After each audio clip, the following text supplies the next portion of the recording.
मेरा सवाल यह है कि सर्दियाँ आ गई हैं और सर्दियों में सबसे ज़्यादा जो कॉमन प्रॉब्लम है वो कॉमन प्रॉब्लम रहती है सर्दी, जी। खांसी और ज़ुकाम की।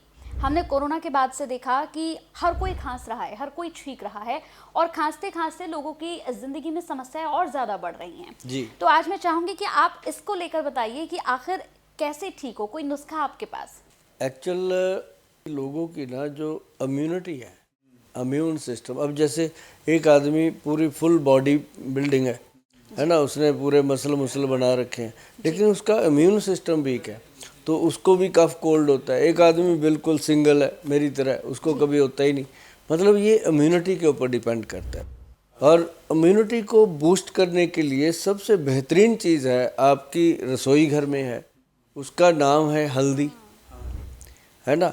और जो हल्दी खाते हैं वो बीमार नहीं होते जल्दी। क्यों? क्योंकि हल्दी के अंदर एक ऐसा करक्यूमिन नाम का उसका इंग्रेडिएंट है जो इंसान को हर तरह से इन्फेक्शन से बचाता है और फ्लू से बचाता है।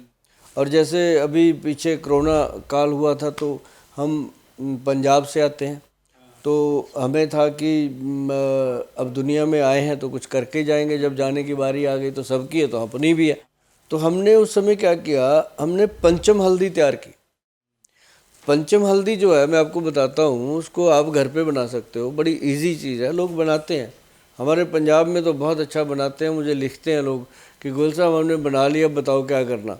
मैं कहता हूँ जैसे वीडियो में बोला वैसे पढ़ के अच्छे से देखो, फ़ोन ना करो, क्योंकि फ़ोन उठाए नहीं जाते, लाखों फ़ोन आते हैं। तो मैं जो नुस्खा बताता हूँ, ये बात ज़रूर गौर करना कि वो नुस्खे को वीडियो से नोट कर लें। फ़ोन कॉल करने का मेरे पास ना सुनने का समय होता है ना करने का होता है, क्योंकि अब बैठे हैं तो बात हो जाएगी। अब इसका फ़ायदा कौन कौन उठा सकता है वो उसको पता है। ये क्या है कि जो हल्दी है उसमें सिर्फ 5 तरह की हल्दियाँ डलती हैं। नंबर 1 काली हल्दी, नंबर 2 अम्बा हल्दी, नंबर 3 दारू हल्दी, नंबर 4 सेलम की जो अपनी पीली हल्दी होती है, और एक जंगली हल्दी। जो ये 5 हल्दियाँ हैं, इनके ऊपर बहुत ज़्यादा सर्च हुआ। एक तो होती है रिसर्च, एक होती है सर्च। सर्च हुआ कि लोगों को दिया, हमने गुरुद्वारों में, मंदिरों में इतने लोगों को कैंप लगा के अवेयर किया, गांव-गांव जाकर के कॉलोनियों में दिया। मतलब हमारी जो है उस समय की 28-29 क्विंटल हल्दी जो हमने बनाई, वो हमने लोगों को वितरण की, जितनी हमारी कैपेसिटी थी उन दिनों में। लेकिन वो उस मोहब्बत ने, लोगों की उस मोहब्बत ने हमें ला कर के वहाँ पे खड़े कर दिया कि अब जहाँ कहते हैं ना खड़े होते हैं लाइन, वहाँ से शुरू हो जाती है। अब ये पोजीशन है। मतलब कहने का कि हल्दी जो है, पांचों हल्दियाँ, दारू हल्दी, अम्बा हल्दी, काली हल्दी, पीली हल्दी और जंगली हल्दी, 5 हल्दियों का मिश्रण बनाइए घर पे, बराबर मात्रा में डाल के इनका पाउडर बनता है। ये लकड़ी टाइप भी होती हैं, कुछ गांठ होती हैं। जो काली हल्दी है वो तो बिल्कुल अपनी पीली हल्दी की तरह गांठें होती हैं। जो जंगली हल्दी है वो है सफ़ेद हल्दी, वाइट कलर की, तो वो है। और एक है वो क्या नाम लेते हैं, जो अम्बा हल्दी और दारू हल्दी, वो लकड़ी रूप में होती है, काठ लकड़ी। तो इसको पाउडर जब बनाते हैं लोग और लेते हैं लोग, क्या आनंद, जो कहते हैं दिन रात छींकें आती हैं, 100-100 200-200 छींक आ जाती है, पागल हो जाते हैं, नाक लाल हो जाता है, मुंह लाल हो जाता है, नजला हो जाता है, पागल हो जाते हैं लोग, ऐसे इतनी एलर्जी होती है। तो उनको ये अकेली पंचम हल्दी कमाल करती है। और ये इतना बढ़िया चीज़ है जी, बेहतरीन चीज़ है। आप गूगल पे जाके लिखोगे ना कि पंचम हल्दी, तो आपको वैद्यवान की पंचम हल्दी मिलेगी। जी गोयल साहब, गोयल साहब, अब मेरा सवाल आपसे ये है कि हमने हमेशा से सुना है कि आप पंचम हल्दी के बारे में बात करते हैं, आप बताते हैं कि पंचम हल्दी के बहुत सारे फ़ायदे हैं हमारी ज़िंदगी में। अगर पंचम हल्दी को हम एक बार ले आएँ तो बहुत बदलाव हो सकता है हमारी हेल्थ में। लेकिन आज मैं आपसे जानना चाहती हूँ कि पंचम हल्दी अगर हम अपने घर में बनाना चाहें तो किस तरह से बना सकते हैं, इसके बारे में थोड़ा सा बताइए और इसके बेनिफिट्स क्या हैं, फ़ायदे क्या हैं, ये भी थोड़ा सा बताइए। बात यह है कि जो हल्दी बनाने का तरीका है ये तो बहुत आसान है, इसको लोग घर पे बना सकते हैं।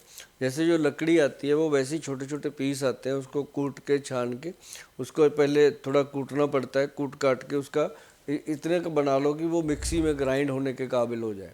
तो उसको मिक्सी में ग्राइंड करो, ग्राइंड करने के बाद उसको पाउडर को अच्छे से छान करके, कपड़ छान करके उसको धूप लगवा दो एक छोटी सी, ताकि उसके अंदर मॉइस्चर ना आए। उसको फिर एक कांच के बर्तन में, ये ध्यान रहे कि लोग उठाते हैं कहीं भी डाल देते हैं, उसको कांच की बोतल में डालना है।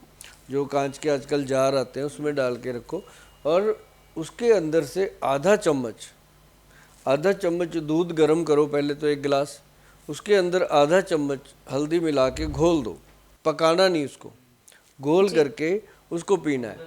और आप इस चीज़ को आप 1 दिन के बच्चे से लेके 100 साल के बुजुर्ग तक, चाहे वो महिला है चाहे पुरुष है, सबको दे सकते हैं और कोई प्रॉब्लम नहीं।